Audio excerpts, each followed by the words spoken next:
Answer. एक चीज तो आपको ऑलरेडी पता है बेटा, ovary is the dash dash organ of the female. इधर मैं लिख देता हूँ, ठीक है ना, पहले तो यही लिख देते हैं।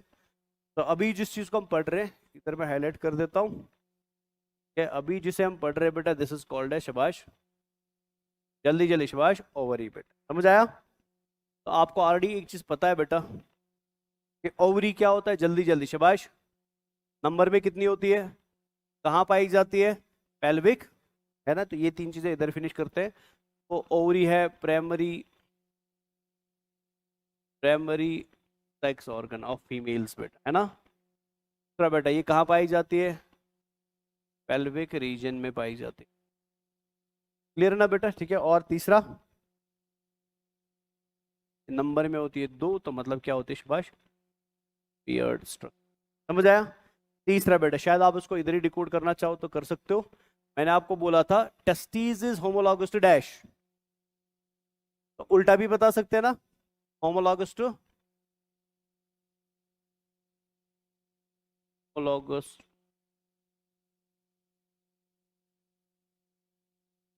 क्लियर है बच्चा? अब इस पिक्चर की तरफ जरा ध्यान से देखो। आप ये ओवरी आपको दिख रही है, ठीक है। अब ओवरी के दो एंड्स होते हैं बेटा, नजर रखना ध्यान से। ये एंड नंबर 1 है। अच्छा साइज यहाँ पे लिखा है 2 to 4 सेंटीमीटर ओवरी का साइज होता है, यानी ovary is larger than testes और smaller than testes, smaller than test. तो इसको भी इधर ऐड कर देता हूँ कहीं। ओवरीज क्या होते हैं शाबाश, स्मॉलर देन टेस्ट। पहले अब इधर नजर रखो ध्यान से। तो आपके ओवरी के दो एंड दिख रहे हैं ना बेटा, ऐसे दिख रहा है कि नहीं। ये एंड नंबर ए है और ये एंड नंबर, तो फटाफट से बता एंड नंबर ए किसके कांटेक्ट में है, जल्दी ये सुभाष। या मैं बोल सकता हूँ फ्लोपिन ट्यूब, इसको हम बोलते हैं ट्यूबल एंड बेटा। क्या बोलते हैं, जल्दी जल्दी सुभाष। तो बता अंडा बाहर कहां से आएगा बेटा, फिमरे किसके कांटेक्ट में है, ये खत्म हो गया। समझ आया ना? नजर रखो। अब ये एंड किसके साइड में है बेटा, ये एंड किसके साइड में है, या ये किसके कांटेक्ट में है बेटा। दिख रहा है ना यहाँ पे ऐसे कुछ बना, ये मैं बताऊंगा थोड़ी देर क्या है।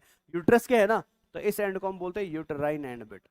क्या बोलते हैं, जल्दी से भाई, ये क्या बोलते हैं बेटा, इसका और एक नाम है बेटा tubal end is also called as tubal pole बेटा। क्या बोलते हैं, जल्दी जल्दी शिवा, ट्यूबल पोल बोलते हैं। और इसको क्या बोलेंगे जल्दी जल्दी, तो यूट्राइन पोल। समझ आई बात, जल्दी समझ आई बात।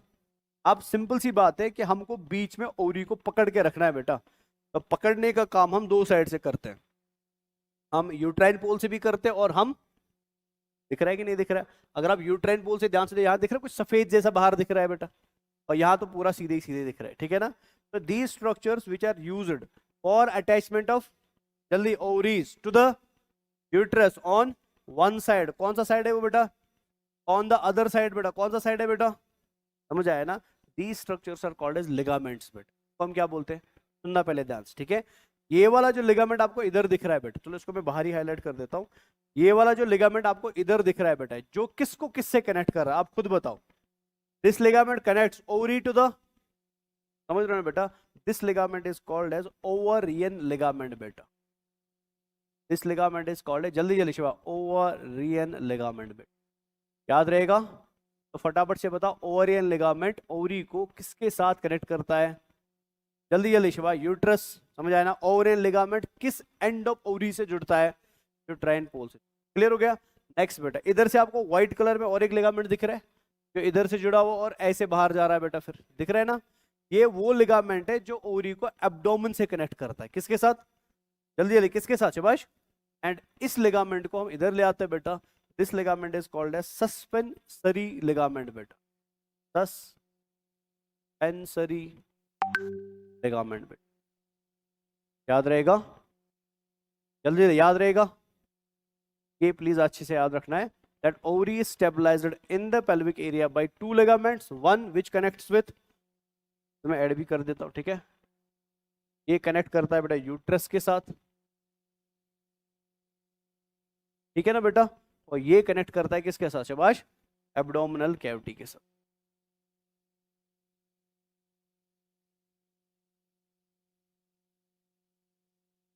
यहां तक तो समझ आ गया।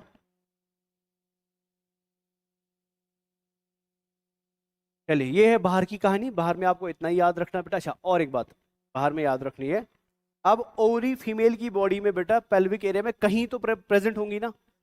जैसे मान लो फॉर ये मान लो कोई फीमेल है हमारे सामने खड़ी और हम इसका मान के चलिए अल्ट्रासाउंड कर यूएसजी कर रहे हैं। यूएसजी करते करते बेटा मैंने जब मशीन घुमाई और जैसे मेरी मशीन यहाँ पर आई तो मेरे को पीछे क्या दिखी, तो मैं बता सकता हूँ ना कि बॉडी ऑफ फीमेल के अंदर पेल्विक एरिया में ये वो जगह है बेटा जो किसके लिए है, समझ आया ना। सो दैट प्लेस बेटा in the female body where ovaries are present, ये है ना वो जगह जहां पे इस फीमेल के ओवरी प्रेजेंट है। This place is called as ovarian fossa बेटा। इसको हम क्या बोलते हैं, जल्दी जल्दी इसको हम क्या बोलते हैं शिवाश, ओवरियन फोसा बोलते हैं, याद रहेगा। तो ओवरियन फोसा क्या है, जल्दी जल्दी, place where ovaries are present. समझ आया, यहाँ तो क्लियर है। नेक्स्ट चीज बेटा इसका आंसर आप खुद बताओगे बिकॉज मैंने आपको अभी भी पढ़ा भी दिया है। ये कौन है, ये कौन है, ये मीजोसेल्फिनिक्स बेटा, है ना बेटा। अब जरा प्लीज सुनना ध्यान से इस चीज को। मीजोसेल्फिनिक्स के अंदर एक जगह ऐसी होती है, ये पूरा का पूरा मीजोसेल्फिनिक्स है, बट मीजोसेल्फिनिक्स के अंदर एक एरिया ऐसा होता है बेटा जिस एरिया के थ्रू ओवरीज को मिलती है ब्लड सप्लाई। क्या मिलती है, ये ऐसे समझो, ये मान के चलो फॉर एग्जांपल ये पूरा सर्कल मीजोसेल्फिनिक्स है, ठीक है ना। अब मीजोसेल्फिनिक्स ने अपने एक हिस्से को बेटा स्पेशली बनाया किसके लिए, शाबाश, इस स्ट्रक्चर के लिए जिसको हम क्या बोलते हैं ओवरी। क्यों, बिकॉज ये अपने इस हिस्से से बेटा किन को अंदर आने देता है, आर्टरीज को आने देता है, किन को बाहर जाने देता है, वेन्स को बाहर जाने देता है। समझ आया ना। So that part of mesosalpinx through which blood is supplied to the ovaries, समझ रहे हो ना बच्चा। So this part is called as mesovarium बेटा। तो हम क्या बोलते हैं, तो रेड कलर में मैंने जो पार्ट हाईलाइट किया है ना, दिख रहा है ना बच्चा, दिस पार्ट इज, इसको इधर ले आता हूं, तो दिस पार्ट इज कॉल्ड है शाबाश मीसोवेरियम बेटा, याद रहेगा। अगर आपसे कोई पूछे मीसोवेरियम क्या है, तो mesovarium is the area of through which ovarian artery enters, ovarian vein leaves. Clear हो गया, तो मैंने इधर रेड में दिखाने की कोशिश, यहाँ तक तो क्लियर हो गया ना। तो ये आपका एक्सटर्नल सारा ओवरी का खत्म हो जाता, समझ आया। अब हम थोड़ा सा इंटरनल की पहचान करते हैं बिकॉज इंटरनल ज्यादा इंपॉर्टेंट है बेटा, ठीक है। बस उतना ही फिनिश करूंगा फिर जाने देंगे बेटा। जब आप ओवरीज को ध्यान से देखोगे ना बेटा, ovary in our body is internally या एक्सटर्नली में सबसे पहले बोलूं लाइनेड बाय 3 लेयर्स बेटा। ओवरी के अंदर टोटल कितनी लेयर्स होती है, तो सबसे पहले मैं येलो कलर में एक लेयर ऐड कर देता हूँ, ये लेयर नंबर 1 है, ये लेयर नंबर 1 है बेटा, दिस इज लेयर नंबर 1 जो ओवरी के बाहर होती है बेटा। और आप सबको पता है कि कोई भी लेयर सबसे बाहर हो का काम मेजरली क्या होता है, ये प्रोटेक्टिव लेयर है बेटा, दिख रही ना। This is called as peritoneal layer बेटा। क्या बोलते हैं, जल्दी जल्दी इधर हाईलाइट कर देते साथ साथ में, है ना। तो आउटर मोस्ट लेयर ओवरी का क्या कहलाता है शाबाश, पेरिटोनियल लेयर कहलाती है। समझ आया ना बच्चा। और सबको पता है बेटा, हम 2 साल से यही पढ़ते आ रहे हैं, पेरिटोनियम क्या होता है, पेरिटोनियम जल्दी जल्दी क्या होता है, लेयर ऑफ, अरे जल्दी जल्दी लेयर ऑफ मीजो, अरे लास्ट टाइम पे तो पढ़ा है cockroach, peritoneum cover of mesoderm.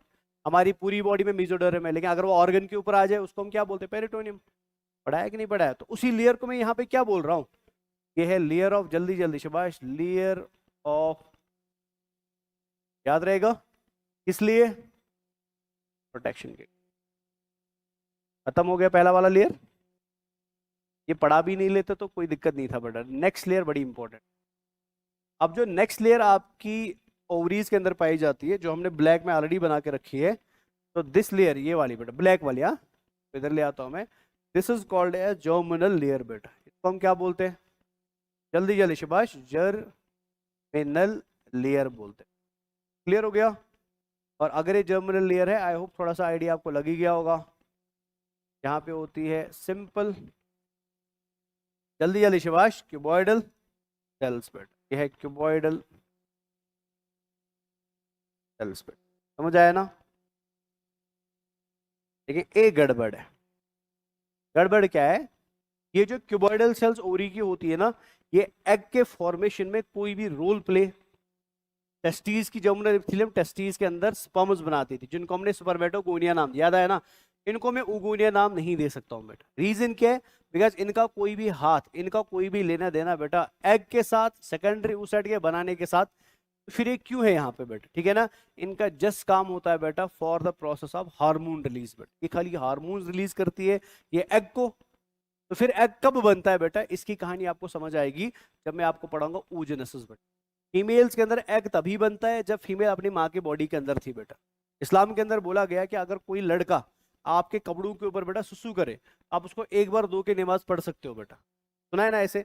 लेकिन फीमेल अगर करे बेटा तो आपको उसको क्या करना पड़ेगा? 7 बार धोना पड़ेगा। रीजन क्या है? बिकॉज फीमेल की बॉडी के अंदर गमीट्स का फॉर्मेशन, गमीट इस्लाम के अंदर या रिलीजन के अंदर एक गंदी चीज मानी जाती है। मतलब अल्लाह लिख भी देता है बेटा कुरान के अंदर कि मैंने आपको एक गंदी चीज से बनाया बेटा। वो गंदी चीज क्या है बेटा? सेमेन है और गमीट से बेटा। समझ रहे हो ना? इसको गंदा माना जाता है। तो फीमेल की बॉडी में गमीट कब बना? जब वो खुद पैदा हुई भी नहीं थी बेटा। जब वो खुद कहाँ थी? माँ की बॉडी में थी बेटा। अरे समझ रहे हो क्या बता रहा हूँ मैं? ठीक है ना?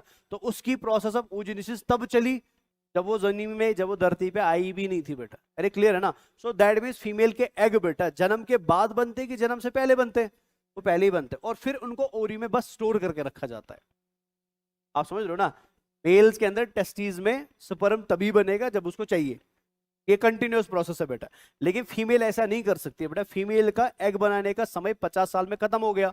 खत्म वही चीज होती है जो जमा करके रखी थी बेटा। समझ आया ना? तो फीमेल ने अपनी ओरी में जमा करके अंडे कब रखे थे? जब वो खुद कहाँ थी बेटा? अपने माँ के पेट में थी, या प्यूबरिटी से पहले ही थी बेटा। समझ आया? तो इसलिए मैं ऐसा बोलना जरा खुद, इसलिए मैं ऐसा बोल सकता हूँ कि फीमेल की ओरी जो है ना बेटा, ये एक एक्टिव प्राइमरी सेक्स ऑर्गन नहीं है बेटा। एक्टिव प्राइमरी सेक्स ऑर्गन नहीं है। रीजन क्या है? बिकॉज ये हार्मोन बनाता है। बट गेमीट, गेमीट इसने कब बनाया बेटा? और अब बस क्या करके रख रहे? स्टोर करे, और अगले महीने एक एक करके छोड़ती रहती है बेटा। समझ आया ना?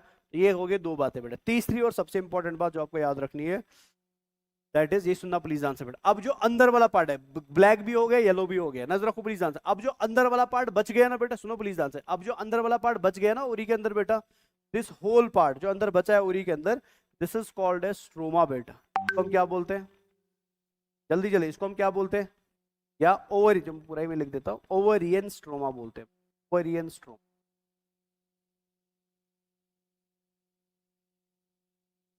This is called as ovarian. समझ आया? जल्दी जल्दी समझ आया ना बेटा? अब इस ओवरियन स्ट्रोमा को हम 2 हिस्सों में बांटते हैं बेटा। कितने हिस्सों में बांटते हैं? नजर रखो ध्यान से। ये पूरा अंदर वाला एरिया, अगर मैं इसको एक बार हाईलाइट भी कर दूं, ये पूरा अंदर वाला एरिया दिख रहा है ना?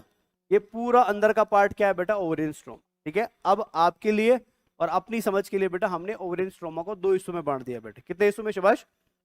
ये वाला पहला पार्ट है बेटा जो बाहर के साइड में दिख रहा है, ये पूरा बाहर वाला पार्ट बेटा। क्लियर? और ये अंदर वाला पार्ट हो गया, दिख रहा है ना? रेड के बाहर और रेड के अंदर। जो आउटर पार्ट होता है ना बेटा, इसको हम हमेशा साइंस में क्या बोलते हैं? कॉर्टेक्स। याद है ना? Outer part cortex. इसको मैं क्या बोलूंगा? Ovarian, ovarian cortex. याद रहेगा बेटा? ठीक है ना? और जो अंदर वाला पार्ट है बेटा, this is called as ovarian medulla. याद रहेगा? जल्दी जल्दी याद रहेगा? अब ओवरियन कॉर्टेक्स के बारे में अभी बस आपको एक बात याद रखनी है, आगे इंशाल्लाह और अच्छे से पढ़ेंगे oogenesis में। वो क्या है कि ओवरियन कॉर्टेक्स के अंदर बेटा कुछ सेल्स पाई जाती है। ठीक है ना? और इन सेल्स के नाम है बेटा, तो ये नाम आप अभी याद रख लो, आगे मैं पूरी कहानी oogenesis में समझाऊंगा आपको। ठीक है ना? जैसे यहां पाई जाती है कुछ cells called as primordial follicles. क्या बोलते हैं? याद रहेगा? यहां पाई जाती है सेल बेटा called as primary, primary follicle. क्या बोलते हैं? जल्दी जल्दी शाबाश, समझ आया ना? यहां पाई जाती है और एक सेल बेटा कॉल्ड एज, प्राइमरी के बाद क्या आता है शाबाश? सेकेंडरी आता है बेटा। ठीक है ना? जल्दी जल्दी क्या लिखेंगे शाबाश? Secondary follicle, called as secondary follicle बेटा, कॉल्ड एज सेकेंडरी फॉलिकल बेटा। समझ आया? जल्दी जल्दी समझ आया? यहाँ पे और एक सेल पाई जाती है, जल्दी जल्दी शाबाश। सेकेंडरी के बाद क्या आता है? टर्शरी फॉलिकल बेटा, कॉल्ड एज टर्शरी फॉलिकल बेटा। याद रहेगा? और एक टर्शरी फॉलिकल, ठीक है ना? सुनना, ये कहानी ध्यान से सुनना। हर फीमेल के अंदर बॉडी में, सुनो ध्यान से, हर फीमेल के अंदर बॉडी में हर महीने में एक ओरी के अंदर, हर महीने में एक ओरी के अंदर 8 प्राइमरी फॉलिकल्स बनती है, 8 सेकेंडरी फॉलिकल्स बनती है, 8 टर्शरी फॉलिकल्स बनती। यहाँ तो क्लियर हो गया ना। लेकिन एंड पे बेटा जो 8 टर्शरी फॉलिकल्स है ना, उनमें 7 खत्म हो जाती है। समझ आया ना। तो बचती कितनी है बेटा, तो उस एक टर्शरी फॉलिकल को जो बच गई बेटा, ठीक है ना, उस एक टर्शरी फॉलिकल को, या मैं बोल सकता हूँ विनिंग फॉलिकल को जो बच गई बेटा, दिस टर्शरी फॉलिकल को हम बोलते हैं मैच्योर टर्शरी फॉलिकल बेटा। क्लियर है ना। तो this is called as Graafian follicle. क्या बोलते हैं इसको, जल्दी जल्दी शाबाश, ग्रेफ। और यही वो ग्रेफियन फॉलिकल है, या यही वो टर्शरी फॉलिकल है जो मेनेस्ट्रुअल साइकिल के अंदर 14th डे को बेटा किसको रिलीज करेगी, एग को रिलीज करेगी। समझ आया ना। यानी इसी के मुंह से बाहर कौन आएगा, जल्दी जल्दी, एग और सेकेंडरी उस साइड बाहर आएगा। कब, 14th डे ऑफ मेनेस्ट्रुअल साइकिल बेटा। समझ आया, समझ आया, क्लियर हो गया। तो Graafian follicle is actually the mature tertiary follicle और surviving tertiary follicle which releases egg on the 14th day of. कैसे रिलीज होगा वो इंशाल्लाह मेंस्ट्रुअल साइकिल में पढ़ेंगे। क्लियर है, नजर रखो ध्यान से बेटा। अब मैं मान के चलो मैं ग्रेफियन फॉलिकल हूं, ठीक है ना। तो 14th डे को बेटा मेरे को ल्यूटेनाइजिंग हार्मोन ने जोर से लात मारी, और जैसे लात पड़ी बेटा मुंह से बाहर कौन आया, एग बाहर आया। लेकिन मेरी बॉडी तो पीछे रह गई ना। अभी मेरी बॉडी थी एग प्लस टर्शियरी फॉलिकल, लेकिन अब है बॉडी एग माइनस। समझ आया ना। सो इस एग माइनस ग्रेफियन फॉलिकल को, ठीक है ना, या एग माइनस टर्शियरी फॉलिकल को हम नाम देते हैं कॉर्पस ल्यूटियम बेटा। क्या बोलते हैं, कॉर्पस, कॉर्पस ल्यूटियम, याद रहेगा। और यही वो कॉर्पस ल्यूटियम है जो फीमेल्स के अंदर बेटा बनाता है एक हार्मोन जिसको हम प्रोजेस्टेरोन बोलते। क्या बोलते हैं, समझ आया, ये क्लियर हो गया। आगे की कहानी इंशाल्लाह आगे बता देंगे। यहाँ तो क्लियर हो गया, फिर से एक बार बता दे। तो ओवरी के दो हिस्से बेटा, क्या, कॉर्टेक्स एंड मेड्यूला। कॉर्टेक्स के अंदर सेल्स रहते हैं जिनका नाम है प्राइमोडियल फॉलिकल, वो बनी, प्राइमरी फॉलिकल वो बनी, सेकेंडरी फॉलिकल वही बनी। एक महीने के अंदर एटलीस्ट 8 टर्शियरी फॉलिकल्स बनती है, 7 मर जाती है और बचती है बेटा एक। उस इनिंग विनिंग फॉलिकल को क्या बोलते हैं, ग्रेफियन। या मैच्योर टर्शियरी फॉलिकल को क्या बोलते हैं। और यही वो फॉलिकल होती है जो 14th डे को किसको रिलीज करती है, एग को रिलीज करती है, सेकेंडरी oocyte को। समझ आया ना बेटा। अब ये जो हिस्सा बच गया बिना एग के बेटा, जो पीछे रहेगा left out, that is called as, और ये रिलीज करता है। समझ आया। तो मैं एक सिंपल क्वेश्चन पूछता हूं आपसे, मुझे बताओ, अगर फीमेल है आपके सामने और आप इसकी हार्मोन एनालिसिस कर रहे हो, क्या कर रहे हो बेटा, तो मुझे बताओ फीमेल की बॉडी के अंदर हार्मोन एनालिसिस में आपको किस दिन दिखाई देगा कि फीमेल के ब्लड में प्रोजेस्टेरोन एकदम से बढ़ गया बेटा। समझ आया। रीजन क्या है, बिकॉज उससे पहले प्रोजेस्टेरोन, बिकॉज प्रोजेस्टेरोन निकलेगा तब बेटा जब क्या बनेगा, लेफ्ट आउट ग्रेफियन फॉलिकल बनेगा बेटा। समझ आया, which is called as corpus. समझ आया, ये क्लियर हो गया। अब 14th day, 15th day, 16th day, 3 दिन प्रोजेस्टेरोन निकलता रहेगा, निकलता रहेगा, निकलता रहेगा। रीजन, बॉडी को लग रहा है कि शायद स्पर्म एंड एग आपस में क्या हो जाएंगे, अगर उनका फ्यूजन हो गया सारे लोग खुश बेटा। और अगर सारे लोग खुश तो मतलब कॉर्पस ल्यूटियम फूलेगा और साइज में बढ़ेगा और प्रोजेस्टेरोन पूरे 9 महीने बनाता रहेगा बेटा। समझ रहे हो ना। लेकिन अगर एग एंड स्पर्म फ्यूज, सब लोग सैड बेटा। समझ आया ना। और इस सैड के चक्कर में बेटा कॉर्पस ल्यूटियम जो है ना बेटा वो सुकड़ जाता है। क्या हो जाता है, समझना, कमजोर हो जाता है, डिजेनरेट हो जाता है। And that degenerated corpus luteum is called as corpus albicans बेटा।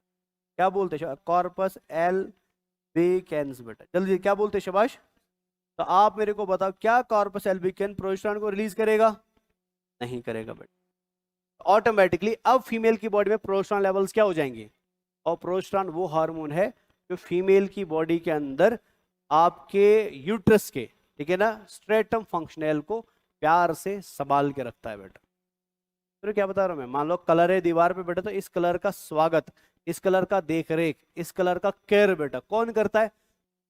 जब तक प्रोजेस्टेरोन है तो दीवार रहेगी, जिस दिन प्रोजेस्टेरोन गंद हो गया तो दीवार का केयर करने वाला कोई बचेगा, क्या शुरू हो बेटा, ब्लीडिंग और मेंस्ट्रुअल साइकिल। ये मैं इंशाल्लाह पढ़ाऊंगा आपको मेंस्ट्रुअल साइकिल।